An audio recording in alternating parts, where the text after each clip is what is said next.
Nous sommes toujours en édition spéciale sur France 24. Le détroit d'Ormuz menacé de fermeture par l'Iran. Le président iranien Pezeshkian a condamné, je le cite, une agression après les frappes menées par l'aviation américaine la nuit dernière. Et puis on retrouve tout de suite Julie Dongoloff, l'envoyée spéciale de France 24 à Tel Aviv. Merci d'être avec nous, Julie. Des frappes iraniennes, je le disais, ont été menées sur le territoire israélien. Vous étiez d'ailleurs au plus près des sites touchés. La liaison a été coupée avec Julie Dongoloff. En tous les cas, merci à elle pour ce compte rendu depuis Tel Aviv. Les gardiens de la révolution iranienne menacent les États-Unis, je cite, de ripostes regrettables. Le ministre iranien des Affaires étrangères l'assure, son pays se défendra par tous les moyens nécessaires après les frappes américaines.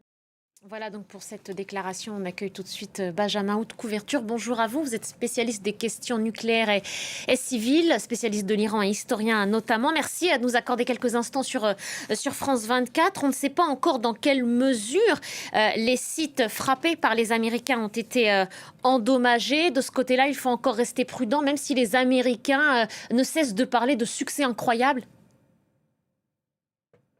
Je propose de rester avec nous, Benjamin Hout Couverture. On va regarder ensemble ce sujet qui revient sur les intérêts américains dans la région, les bases américaines et la présence de soldats. Et je vous fais réagir juste après. C'est un sujet de Cécile Galuccio. Voilà pour ce sujet de Cécile Galuccio, Benjamin Hout Couverture. Cécile Galuccio le disait à l'instant en décrivant la présence américaine. Les Américains partout dans la région apportaient de la menace iranienne. C'est possible, ça vous semble plausible, envisageable que les Iraniens frappent les intérêts américains dans la région? Les bases militaires, j'entends. Alors, sur le plan opératoire, on peut penser qu'en effet, rien ne leur empêche. Merci beaucoup, Benjamin Hout Couverture. Merci d'avoir pris le temps de répondre à nos questions sur France 24.